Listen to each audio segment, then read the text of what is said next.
I get it that cheese making seems pretty extra, but making the beloved fresh mozzarella, also known as buffalo mozzarella, takes 4 ingredients and 30 minutes. Yes, it's true.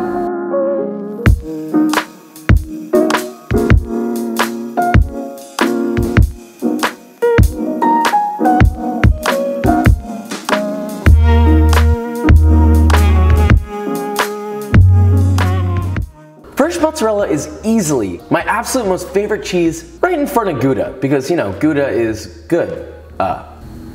Anyway, when I say fresh mozzarella, also known as buffalo mozzarella, which by the way, buffalo mozzarella is technically made with buffalo milk, but you know, not having the easiest time finding anything like that. But what I'm referring to is the lovely soft cheese that's so beautifully tender and milky, and you know, the kind of stuff that accompanies a nice fresh tomato with some freshly torn basil, a healthy glug of olive oil, you know, the goods. I would say more, but this feels like a good seller already, so let's make this, shall we? Alright, hold your horses 1 second. PSA, your batch of mozzarella has a lot to do with the milk you choose. Please don't use any milk alternatives. No, you cannot use almond milk. You need whole milk that is not ultra pasteurized. It's okay if it's pasteurized, just not ultra pasteurized. The milk I used was low temp pasteurized and non-homogenized. Raw milk is also a great option. Okay, so now we're gonna actually get started. So first thing is we're gonna stir to dissolve 1.5 teaspoons or 8 grams of granulated citric acid into 1 cup or 250 milliliters of water. You can buy this stuff at lots of stores, including health food stores, or you can hit the link in my description. Make sure this stuff gets completely dissolved. Then you're gonna mix half a teaspoon or 3 grams of liquid rennet with a 1/4 cup or 60 milliliters of water. Same purchasing scenario as before. The link for this stuff is in my description. Okay, so now with 1 gallon or 3.7 liters of cold milk in a large pot, we're gonna vigorously stir in our citric acid to make sure it gets dispersed evenly. Trust me, I made some opsies here, and make sure that it's whirlpooling while you're adding this. Now you're gonna heat your milk over medium-low heat, stirring occasionally until you reach 90 degrees Fahrenheit or 32 degrees Celsius. Immediately remove your milk from the heat, and while stirring, you're going to pour in your rennet mixture. As soon as that rennet starts to hit that milk while you're stirring, immediately start counting to 25. And obviously don't stop stirring, you wanna stir the entire time. What you're trying to do is disperse that rennet in there and stop as soon as you hit the 25-second mark. Then add a lid. Now, just as a note, if you stir it too long after you add the rennet, what's gonna happen is you're gonna break up the curd as it forms. It'll just turn all cloudy. That's not necessarily bad. You can still make mozzarella with it. You're just stirring it enough to thoroughly incorporate everything before the curd begins to form. Anyway, so lid this bad boy, let it sit for 5 minutes. Then after 5 minutes, there should be solid curd floating on top that when you gently tilt the pot, you'll be able to see that there's a distinct separation of the curd in the whey.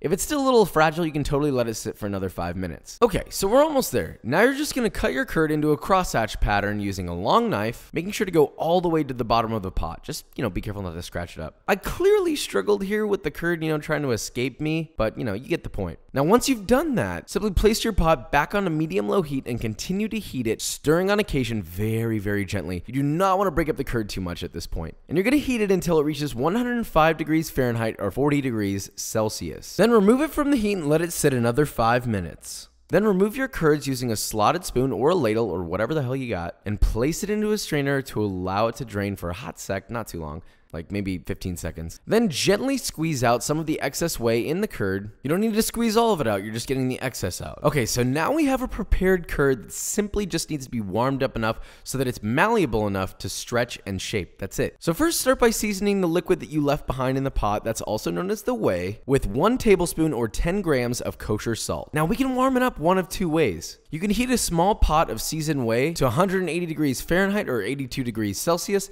then just pour it over your curd in a bowl, just enough to cover it, and let it sit for 15 to 20 seconds. Or you could just place your curd in a bowl with some seasoned whey over it and microwave it at 15-second intervals. I know that that's going to come across to many as sacrilege, so, you know, choose your own adventure there. I'm not going to shoot myself in the foot. Also, side note, if this stuff is too hot for your hands and you don't have asbestos hands like I do, then you can totally use food-safe dish gloves, you know, to protect your skin and all that. Now, once your cheese is soft and malleable, pick up your curd and separate your hands and let gravity stretch it downward. Fold it over itself and repeat this folding and stretching until it's smooth and one even mass. This will take only 4 to 6 folds, no more than a minute. Now, if your curd gets too cold to form, then you can just simply heat the bad boy back up. It really is as simple as that. Now, once you're done with that, you're ready to shape the mozzarella. Take your curd and press a segment through your fingers in a C shape, and once you've got the size you want, simply pinch that bad boy off and place it in a container full of room temperature whey. Make sure that the whey is actually covering the entire ball. Another way to shape it would be to do this, essentially the same thing, but instead of pushing it through your fingers,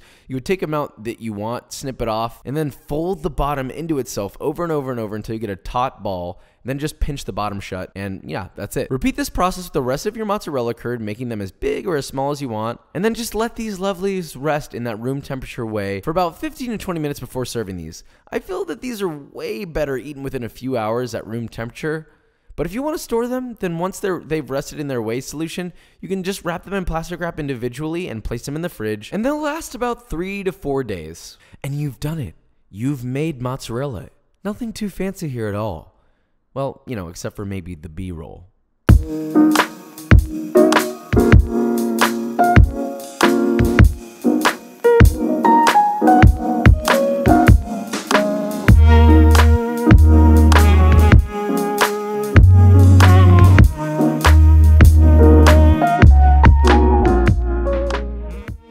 Alright guys, and that is it. Fresh mozzarella, made at home.